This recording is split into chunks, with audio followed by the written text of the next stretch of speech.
endocrinology from the Phoenix VA Hospital. Her passion is to instill an interest in the sciences in today's youth and enable them to pursue various fields in STEM that led her to create New Edge. It is her goal to be an instrumental in developing a passion and interest for the STEM field for our next generations of students across America. Like many, her inspiration comes from her parents, who grew up in very dire circumstances. Her success was self-made through education, hard work, faith, and determination. Congratulations.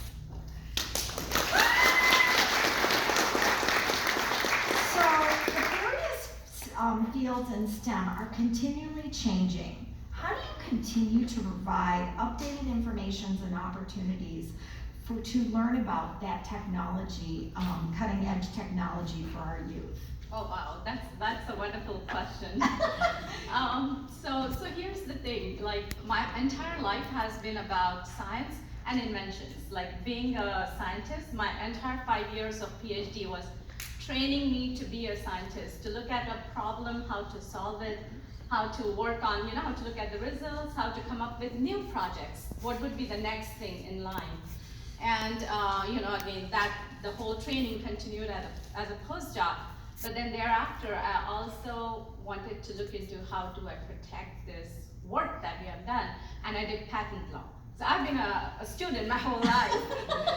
She continuously keeps growing. Yes, I keep learning. But then because of that, the patent law aspect, like I work with the law firm too, and I work with the cutting edge inventors. I look at what is new in market, because they are the ones who want to protect their inventions. And so I get a close view of what's happening, what's coming up. And that's something I always make sure I give it back to my students. I tell them look at the bigger picture. It's not about the small trees that you're looking at. Many students are like, why do I need to learn this? What is this part of periodic table in chemistry going to help me about? And I always tell them, like, it's all about the foundation. Without a strong foundation, there is always a hurdle that you can't reach greater heights if you don't have a strong foundation. And then I talk to them about what's going on in the real world, like not just the USA, but all the other countries where we are at and where technology is going. I mean, even with the virus pandemic, like think about a vaccine could be, we are ready with the vaccine in a matter of 6 months? Whereas before it was like it took years, and it's all because of the advancement of technology, and there's science to support all of that. And the students get it, they love it, and more than anything, I love it when they say that, oh my God, Dr. K, I want to go into engineering college, I want to go to a med school or a nursing school.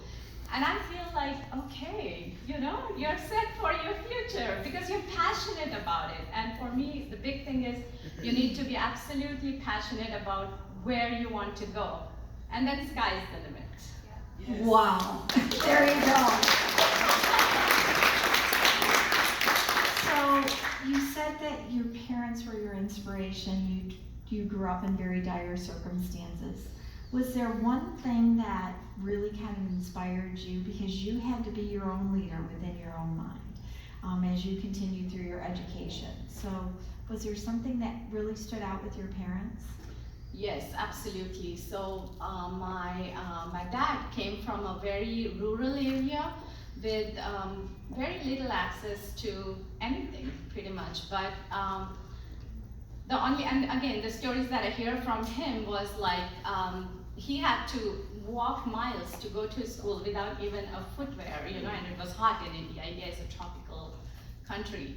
And he was like that education, that need of learning more, that this is something I'm going to learn in school today. That kept him going, and he got an engineering degree, and that brought him to live a better life in India. And same with my mom. My mom came from a part where, she was literally in a homeless situation, and she had to work her way through looking for scholarships, and she worked hard towards getting education, and she was one of the few female doctors. So she got a medical degree, one of the few female doctors at that time, and a completely self-made person, and growing up, that's all we were about. Like that, those were the discussions, those were the inspirations, those were the things that we talked about. Every time I had like a small hurdle in my way, and I would be like, oh my God, this is the end of the world. Like as a kid, we feel that, right?